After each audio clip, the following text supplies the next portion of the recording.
How to resolve a dispute with supplier, Alibaba.com.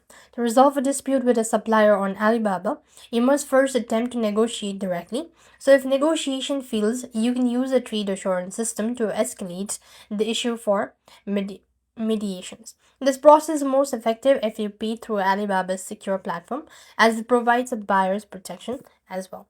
So basically, you want to open the app. First of all, you want to go to the My Order section, or you just want to go ahead and before you take the formal action, you could contact the supplier directly through the Alibaba's messaging system and clear and calmly explain the issue as well. Then you could retail all the chat logs, email, payment record, contract, photos, and any other relevant documentation. All communication and evidence must be saved in case you need to submit Alibaba's dispute terms.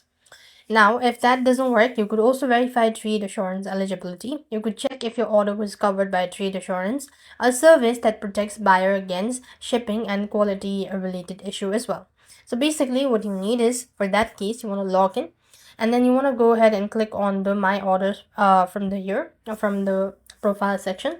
Go to All Order, find the relevant order and confirm it was placed under the trade assurance system.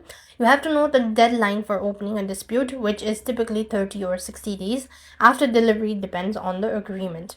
So this way you could go ahead and determine the type of dispute as well. So that's all. I hope the video was helpful. Make sure to like, share and subscribe. Thank you for watching. See you in the next video.